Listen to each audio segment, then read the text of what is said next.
Hello everyone.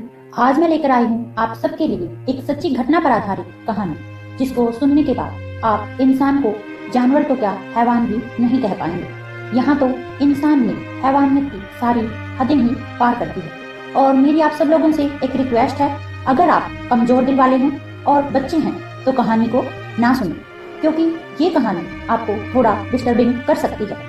ये कहानी आपका इंसान पर से भरोसा उठवा सकती है। तो चलिए शुरू करते हैं। ये घटना है 2020 की, जब कोरोना काल चल रहा था। बांग्लादेश के एक घर में रात 11:30 से 4 बजे के दरमियान कुछ ऐसा घटा जो इंसान को शर्मसार करने वाला था, इंसानियत को शर्मसार करने वाला था। बांग्लादेश में एक छोटा सा परिवार, जिसमें एक माँ जिसका नाम है फातिमा, अपनी 2 बेटियों और एक बेटे के साथ खुशी खुशी अपनी जिंदगी जी रही थी। छोटी बेटी का नाम था हारिन और बड़ी बेटी का नाम था नूरा। सबसे छोटा था उनका बेटा, जो सुन और बोल नहीं सकता था। घर में जन्मदिन मनाया जा रहा था। तो चलिए आगे सुनते हैं कि उस रात ऐसा क्या हुआ जो इनकी हंसती खेलती जिंदगी एकदम से बर्बाद हो गई। ऐसा क्या हुआ कि इंसानियत शर्मसार हो गई। आइए जानते हैं उस दिन क्या क्या घटित होता है। हारिन सो कर उठी है। नूरा जो सो रही है, नूरा से हारिन, दीदी दीदी उठो ना। नूरा, सोने दो ना, जाओ यहाँ से, मुझे सोना है, बहुत नींद आ रही है। हारिन मुंह फुलाकर वहाँ से चली जाती है। अब वो फातिमा यानी अपनी माँ के पास जाती है। उसका भाई हॉल में खेल रहा होता है। माँ से हारिन, माँ मैं अभी अपना जन्मदिन बनाऊंगा। माँ, बिल्कुल नहीं, तुम्हारा जन्मदिन आज नहीं कल है, क्योंकि तुम्हारा जन्म रात 1 बजे हुआ था, इसीलिए हम लोग रात को 1 बजे ही केक काटेंगे। हावरिन, तो माँ मैं अपने सारे दोस्तों को बुला लूं? माँ, नहीं, आपको पता है ना कि लॉकडाउन चल रहा है, तो बस हम लोग ही सेलिब्रेट करेंगे। इधर नूरा भी उठकर आ जाती है और देखती है कि हावरिन उससे बहुत ही नाराज है। हावरिन से नूरा, अरे पगली, नाराज मत होना, सब मिलकर तेरा बर्थडे बड़ी ही धूमधाम से मनाएंगे। और सब बर्थडे की तैयारियों में लग जाते हैं। इसी दरमियान फोन की घंटी बजती है। फातिमा फोन उठाती है। फोन पर हावरिन के पिता होते हैं, जो कि काम करने के लिए किसी दूसरे देश में रहते थे और बर्थडे पर नहीं आ पाए थे। वो लोग बहुत खुश थे। फातिमा ने घर पर ही केक भी बना दिया था और बाकी सारी तैयारियां भी पूरी हो चुकी थी। अब सब सोने चले जाते हैं। फातिमा और उसका बेटा एक कमरे में और नूरा और हावरिन दूसरे कमरे में सोने चली जाती हैं। पर हावरिन को तो एक्साइटमेंट में नींद ही नहीं आती होती।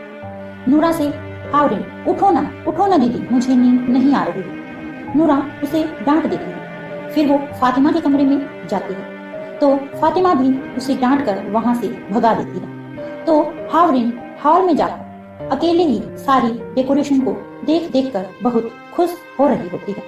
हावरिन को नूरा और फातिमा इसलिए डांट देती हैं क्योंकि वो उसे सरप्राइज देना चाहती थी। हावरिन को जन्मदिन के बारे में सोचते सोचते वहीं सोफे पर नींद आ जाती थी। सब सो चुके होते हैं, पर उन्हें नहीं पता था कि अब उनकी जिंदगी कौन सी करवट लेने वाली थी। तभी रात 12 बजे एक आदमी खिड़की के रास्ते घर में घुसता है। उसके हाथ में हथियार होते हैं और मुंह कपड़े से ढका होता है। वो हावरिन को हॉल में देखकर उसे चेक करता है कि कहीं वो जाग तो नहीं रही है। उसके बाद वो घर का मेन दरवाजा खोलता है, जिसमें से उसके 4 और साथी घर में घुस आते हैं। उन्होंने भी हाथ में हथियार ले रखे थे और अपना मुंह कपड़े से बांध रखा था। वो सब आपस में बात करते हैं, जिससे पता चलता है कि वो वहाँ पर 20 लाख टका की चोरी करने आए थे। बांग्लादेश की करेंसी है टका। उनके पास इंफॉर्मेशन थी कि इस घर में 20 लाख टका मौजूद है। उन बदमाशों का लीडर था कासिम, और इन सब में कासिम का बेटा भी होता है, जिसका नाम था परवेज। कासिम से परवेज, पापा मुझे पैसे नहीं चाहिए, मुझे तो नूरा चाहिए। उसके इरादे तो चोरी के अलावा कुछ और ही थे। अब आप सोच रहे होंगे कि आखिरकार परवेज नूरा को कैसे जानता है। तो आगे की कहानी में हम जानेंगे कि परवेज आखिरकार नूरा को कैसे जानता है। कासिम गुस्से से, बकवास बंद करो, हम यहाँ पैसे लेने आए हैं, चुपचाप 20 लाख ढूंढो और चलो यहाँ से। इधर 2 लोग हावरिन के हाथ पांव बांध देते हैं ताकि वो आवाज ना कर सके। इसके बाद वो फातिमा के कमरे को खोलने की कोशिश करते हैं, जिसमें वो कामयाब भी हो जाते हैं। वो इधर उधर कमरे में पैसे ढूंढने लग जाते हैं, पर उन्हें वहाँ पैसे नहीं मिलते हैं। पैसे ना मिलने के कारण वो फातिमा को नींद से जगाते हैं और घसीटते हुए हॉल में ले आते हैं। फातिमा से कासिम बाल पकड़ते हुए, बताओ पैसे कहाँ हैं? फातिमा, यहाँ पर सिर्फ मैं और मेरे बच्चे हैं, मेरे पास कोई पैसे नहीं है। फातिमा को मारते हुए कासिम, बता वो 20 लाख रुपए कहाँ हैं? फातिमा, मैं सच कह रही हूँ, मेरे पास कोई पैसे नहीं है।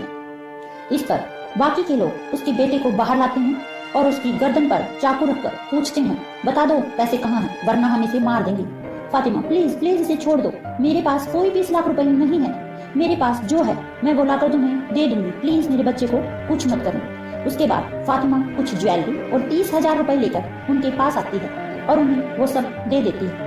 काशिम, बस 30,000 और ये ज्वेलरी, मुझे ये नहीं 20 लाख रुपए चाहिए, और फिर फातिमा को मारना शुरू कर देता है। वो लोग अब सोचते हैं कि शायद पैसे फातिमा ने नूरा के कमरे में छुपाए हैं। फातिमा से कासिम, अपनी बेटी से बोल दरवाजा खोले। फातिमा, नूरा नूरा दरवाजा खोलो। पर नूरा को बाहर कुछ ठीक नहीं लग रहा था, इसीलिए वो दरवाजा नहीं खोलती है। माँ से नूरा, माँ माँ बाहर कौन है, बताओ मुझे। बेटे की जान बचाने के लिए फातिमा, कुछ नहीं प्लीज नूरा, खुदा के लिए दरवाजा खोलो। नूरा दरवाजा खोल देती है। नूरा के बाहर आते ही उनमें से एक आदमी नूरा को बांधने लगता है और बाकी उसके कमरे की तलाशी लेने लगते हैं। नूरा को बांधते हुए उस आदमी के मुंह से कपड़ा उतर जाता है। ये देखकर नूरा और उसकी माँ के होश उड़ जाते। नूरा, परवेज तुम? परवेज और कोई नहीं बल्कि उनका पुराना नौकर जो किसी केस में जेल चला गया था और फातिमा ने ही उसके पिता के कहने से उसकी जमानत करवाई थी। परवेज को बुरी तरह मारते हुए फातिमा, तुम्हारी हिम्मत कैसे हुई हमारे घर चोरी करने की? बाकी लोगों ने भी अपने मुंह से कपड़ा उतार दिया था। उनके चेहरे देखकर फातिमा और उसके बच्चों के होश उड़ जाते हैं, क्योंकि उनमें से एक था रिक्शा वाला जो हार्विन को रोज स्कूल ले जाता और लाता था। बाकी 2 लोग थे जो उनके घर के अन्य छोटे मोटे काम करते थे, राशन वगैरह लाने का। रोते हुए फातिमा, प्लीज प्लीज मेरे पास कुछ नहीं है, जो था मैंने तुम लोगों को दे दिया है, तुम लोग जाओ यहाँ से और मुझे और मेरे बच्चों को छोड़ दो, हाथ जोड़ते हुए। रिक्शा वाले से काशिम, क्यों रे, तू तो कह रहा था ना कि इनके घर में 20 लाख टका है। रिक्शा वाला, हाँ मैंने इन्हें फोन पर बातें करते सुना था कि इनके पास 20 लाख रुपए हैं। फिर से एक बार सब पूरे घर की तलाशी लेते हैं पर उन्हें 20 लाख टका कहीं नहीं मिलता है, पर चिकन दिख जाता है। फातिमा से कासिम, जाओ हमारे लिए चिकन पुलाव बना कर लाओ, हम खाकर यहाँ से चले जाएंगे। फातिमा जल्दी से किचन में जाती है और चिकन पुलाव बनाने लगती है। वो लोग उसके पीछे पीछे किचन में चले जाते हैं और अपनी मर्जी से उसमें मसाला मिर्च आदि डलवाते हैं। खाना बनते ही फातिमा से कासिम, जाओ तुम अच्छी सी साड़ी पहन कर आओ और अपनी बेटियों को भी पहना कर लाओ। फातिमा, नहीं मैं ऐसा नहीं करूँगी। उसे मारते हुए कासिम कमरे में ले जाता है और अपनी पसंद की साड़ी पहनने पर मजबूर कर देता है। फातिमा अपने बच्चे की जान के डर से पहले खुद साड़ी डालती है और उसके बाद अपनी बेटियों को साड़ी पहनाकर सभी हॉल में आ जाते हैं। उनके आने के बाद वो सब उनसे कहते हैं कि जब तक हम खाना खाते हैं तुम सब डांस करो। खाना खाने के बाद वो भी उनके साथ डांस करने लगे और उनके साथ गंदी गंदी हरकतें भी करने लगे। काफी देर डांस करने के बाद कासिम फातिमा को उठाकर उसके कमरे में ले जाता है और अपनी हैवानियत दिखाता है। इधर परवेज, जिसके इरादे तो पहले से ही ठीक नहीं थे, नूरा को उठाकर ले जाता है उसके कमरे में और सब बारी बारी से अपनी हैवानियत उन दोनों माँ बेटियों को दिखाते हैं। पर हैवानियत की हद तो तब पार हो जाती है जब उनमें से एक अधेड़ व्यक्ति जो कि उनका रिक्शा वाला है, जो उसे हर रोज स्कूल लाता और ले जाता है, जिसे हार्विन अंकल अंकल करती है, वो हार्विन को भी एक कोने में उठा ले जाता है।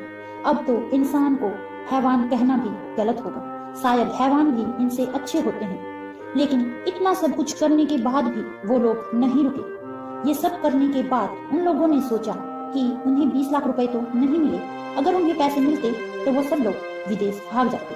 पर अब वो क्या करें? कासिम, हम इन्हें मार देते हैं ताकि वो किसी को कुछ बता ना सके। और वो सब बड़ी ही बेरहमी से उन सबको मार देते हैं। सबसे पहले माँ को मारा जाता है, उसके बाद नूरा को मारा जाता है। फिर हार्विन की बारी आती है, लेकिन वो लोग उस छोटे बच्चे को छोड़ देते हैं। लेकिन तभी कासिम फिर से कहता है कि हमने इसको क्यों छोड़ दिया। तो उनमें से एक कहता है कि ये किसी को क्या बताएगा, ये ना बोल सकता है और ना सुन सकता है, हम इसे नहीं मारते हैं। लेकिन फिर से कासिम ने उसे धमकाते हुए कहा कि ये बोल और सुन तो नहीं सकता, लेकिन हमें देख तो सकता है और ये हमें पहचान सकता है। उसकी इसी बात से सहमत होकर उनका एक साथ उस छोटे बच्चे को बाथरूम में ले जाता है और उसकी भी बेरहमी से हत्या कर देता है। ये सारी घटना रात 12 से 4 बजे के बीच में घटित होती है। पुलिस वाले जब वहां पहुंचते हैं तो उन्होंने वहां जो देखा वो किसी हैवानियत से कम नहीं था। कुछ पूछताछ के बाद और कुछ यहाँ वहां से सबूतों को जुटाने के बाद पुलिस ने उनको पकड़ लिया, जिसके बाद उन्होंने अपनी हैवानियत को अपनी जुबान से बयां किया, जो कि काफी टॉर्चर के बाद उन लोगों ने ये जुर्म स्वीकार किया। लेकिन शायद उन सब के साथ इससे भी ज्यादा बुरा हुआ हो। क्या आपको लगता है कि इंसानों में इंसानियत नाम की कोई चीज बची है? आप इस घटना के बारे में क्या सोचते हैं, ये कमेंट करके हमें जरूर बताइए। और भगवान न करे ऐसी रात किसी के भी जिंदगी में आए।